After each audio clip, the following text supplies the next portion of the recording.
Ce sont les femmes à l'honneur dans cette catégorie des moins de 70 kilos pour cette finale des championnats de France amateurs. Vous allez l'accueillir dans le coin rouge, elle nous vient du team Colas Pugil Istres. Donc elle nous vient de Istres, je suppose, du CR13 bien sûr. J'espère que son nom est égal à sa présence sur le ring. Erika Guerrier.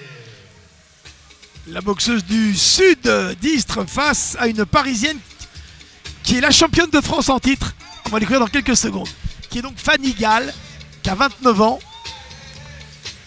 Son adversaire qui en a 5 de plus. Erika qui a une expérience aussi. Ah oui. Sur le ring, vous pouvez l'applaudir.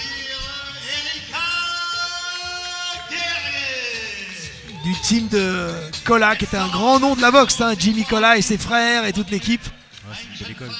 Qui nous vient du boxing club de Garches. Dans le coin bleu, Fanny Gall. Et donc la parisienne de Garches, la championne de France, qui a d'ailleurs disputé aussi une demi-finale. Comme son adversaire, toutes les deux, elles ont remporté effectivement une victoire sur Maëti pour Fanny Gall et sur Badin pour Erika Guerrier. Donc Fanny Gall, la championne de France en titre, qui a le sourire, qui vient de Garches et qui sera dans le coin bleu, tout de bleu vêtu. 3 rounds, 3 minutes, même scénario, mais l'histoire sera différente. Un autre combat, une autre histoire dans cette catégorie des 70 kilos.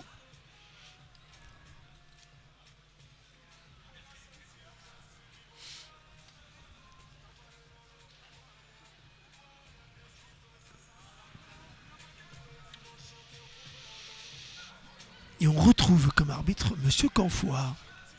Il y a quelques-uns comme ça, des arbitres qui ont eu un beau passé dans les rangs amateurs et professionnels qui sont devenus arbitres. Ah oui, il y en a plusieurs. Hein. Bah, à côté de nous, Nasma Youbali, oui. Professionnel.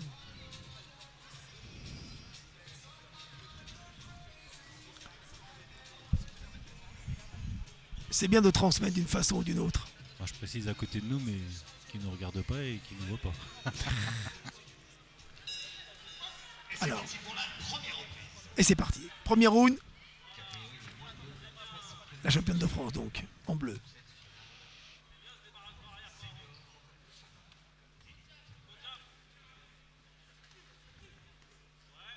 Erika Guerrier, hein. Ça fait longtemps qu'elle boxe hein, dans cette équipe. Elle a fait des compétitions internationales, Ouais, Guerrier. Elle a fait des compétitions et des perfs. Eh oui, elle est toujours présente, l'envie est toujours là, avec sa garde très haute. Au contraire de son adversaire, la garde un peu basse, même très basse.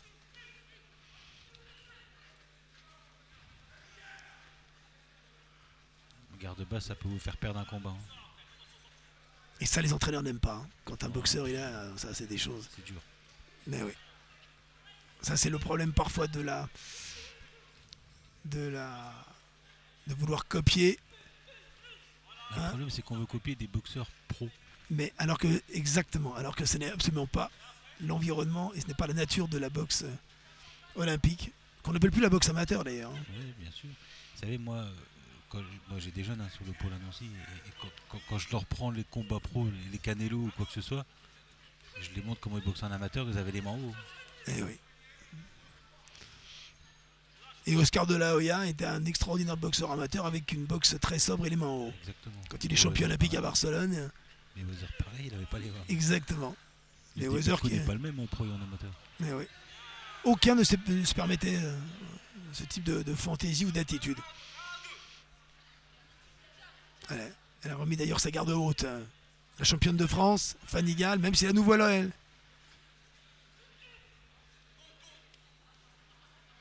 Après c'est ça qui est embêtant aussi, c'est qu'ils ont les mains en bas, ils se font toucher, ils ont pas mal, mais ils ont l'impression qu'ils se font pas toucher.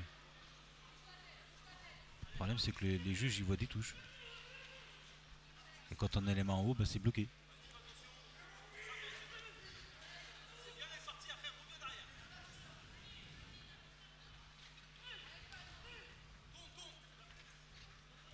Après, comme je le dis toujours, il y a des distances où on peut baisser les bras pour récupérer un peu. Elle essaie de toucher avec ce bras avant là. Attention, elle est tellement basse la garde. Alors, oui, elle a. Erika elle avance. Hein. Mais Erika très sobre. Hein. Elle fait toujours un peu la même chose, mais c'est efficace. Attention, le petit contre là. Ah, c'est ça, c'est que c'est efficace et que ça marche. Hein. Alors chez Gall, il y a quelques séquences un peu soudaines, peu préparées.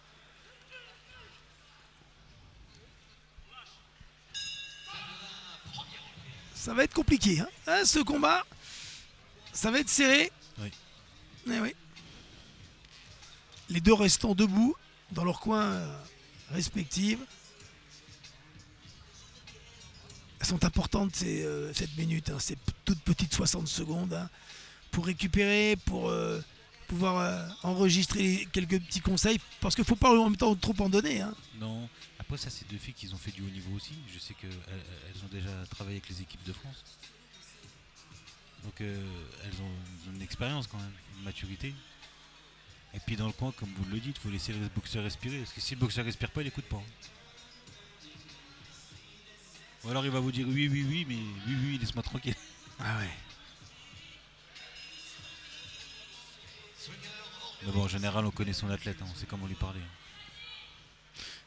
Faut avoir confiance aux entraîneurs. Ce lien très fort qui existe entre l'entraîneur et l'entraîné. Hein. C'est ça. Et de belles histoires s'écrivent lorsqu'il y a cette confiance mutuelle et d'avancer ensemble. Deuxième reprise dans cette finale à 70 kg. Rien n'est fait. Bon, Erika qui ne change pas d'attitude, hein, toujours les mains bien hautes, qui avance.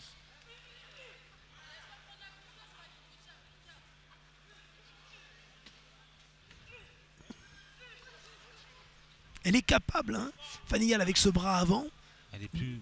Moi, je trouve Parce qu'elle est fluide. Elle est capable de toucher au plexus, toucher en haut. Il y a plus de variété dans ce qu'elle fait. Hein. Moi, j'aime bien son attitude.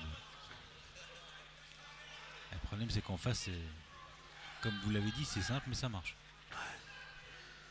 La preuve, là, sur cette séquence, il faudrait qu'elle durcisse un petit peu plus, Fanny Gall, pour faire une différence. Et une sorte de facilité chez elle, ça peut lui coûter, face à l'envie, presque, je parlerais de rudesse, hein, chez Erika Guerrier. Bon, Rachid Konfo, c'est un arbitre qui sait se faire entendre.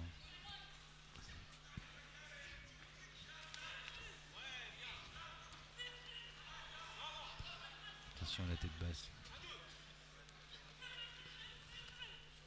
Ouais, bon enchaînement, hein, en crochet comme ça à mi-distance de Guerrier. Et l'importance deuxième round. Mais ça manque d'explosivité quand même chez Guerrier. Ah, c'est moins... Ouais. C'est moins percutant. C'est moins puissant. Ouais.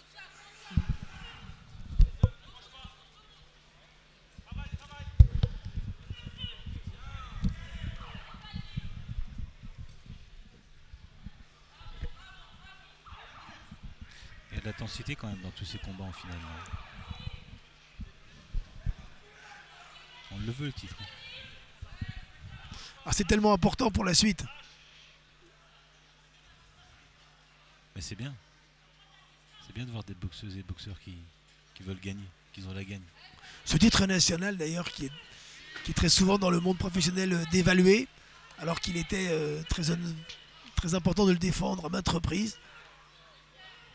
Après c'est un autre monde. Mais on sait que dans les rangs amateurs, une victoire... Hein.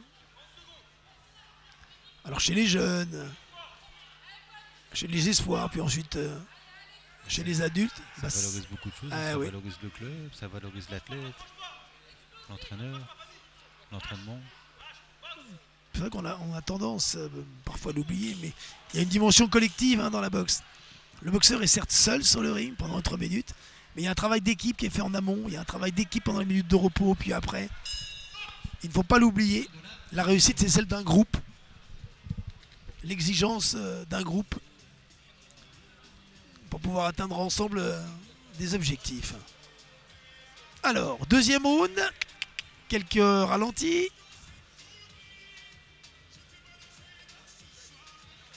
Manque d'efficacité quand même chez Erika, je trouve. Hein. puis elle ne surprend pas. Hein. Voilà, on sait que ce qu'elle fait, c'est toujours un peu la même chose, c'est stéréotypé.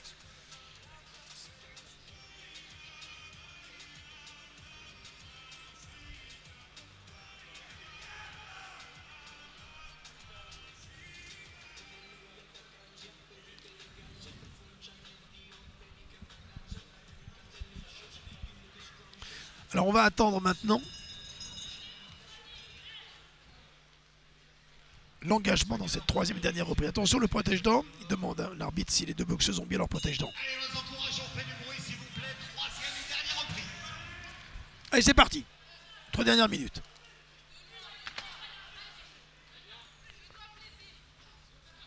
Erika, elle a décidé d'y aller. Hein. Ah ouais.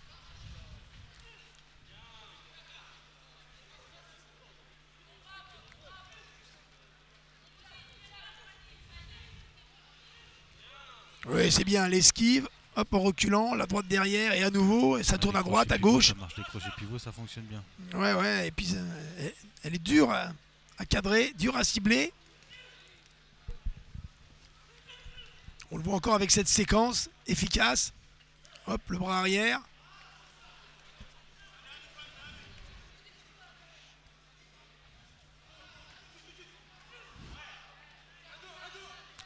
Elle n'est pas à bonne distance, guerrier, là. Hein. Mais le cœur est là. Hein. Elle est exemplaire pour ça, par sa volonté, par son envie. Oui. Est-ce que ça va être suffisant? Des fois ça paye, des fois non. Mais là, Fanny, elle se laisse pas faire non plus.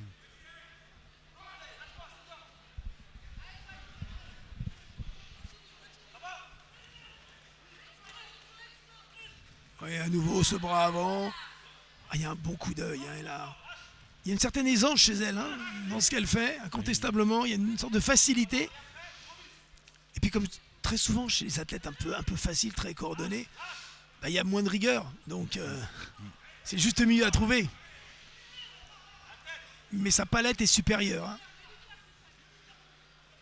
Et ça rentre en ligne de compte hein, pour le jugement. Le technico-tactique. Ouais. Il faudrait que dans cette dernière minute, il y ait un effondrement physique. Hein. Dernière minute. Ouais. De la championne de France en titre pour empêcher les guerriers de revenir au plus haut niveau pour remporter un titre qu'elle a déjà conquis. Hein. Pour qui là Non, mais alors, attention, il reste encore 45 secondes et on sait que tout peut basculer, hein, surtout qu'avec des athlètes de 70 kg, même si ce n'est pas des grosses puncheuses, ça peut quand même basculer. Mais, il suffit d'un avertissement ou quoi hein. Mais oui, voilà. D'un avertissement, d'une coupure, de quelque chose qu'on ne souhaite pas, d'un élément imprévisible, ce qui rend d'ailleurs la boxe si unique. Fanny a été quand même plus précise.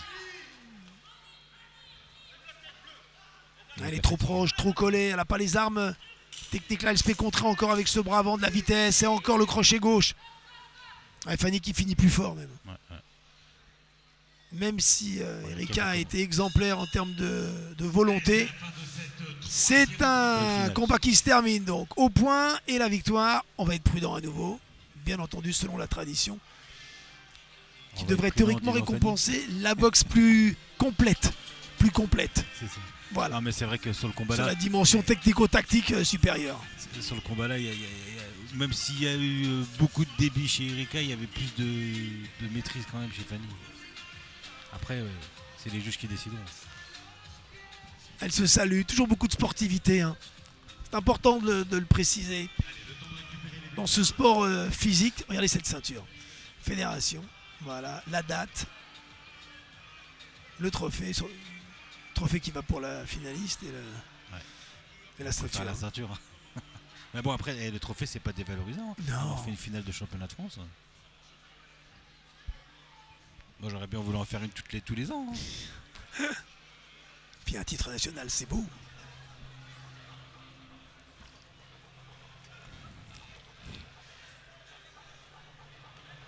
Dans certaines catégories pour arriver là c'est 5-6 combats. Hein. Ouais. Entre les régionaux. Oui, bien sûr.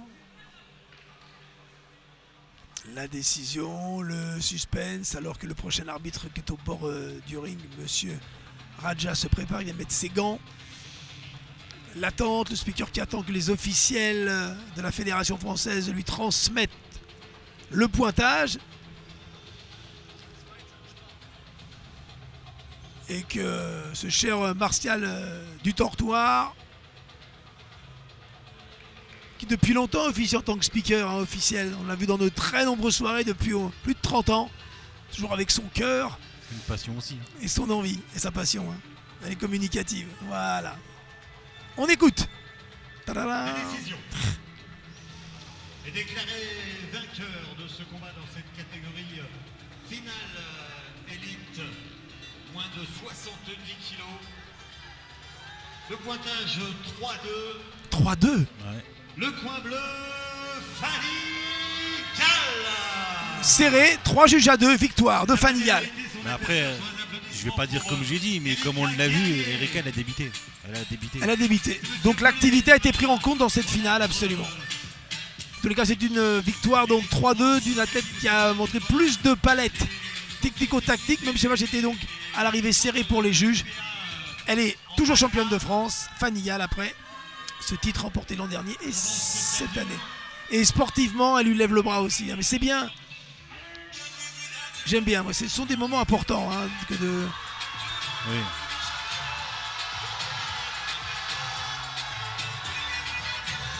Ah bah elle danse hein. Ouais, extra, ça fait du bien, bravo.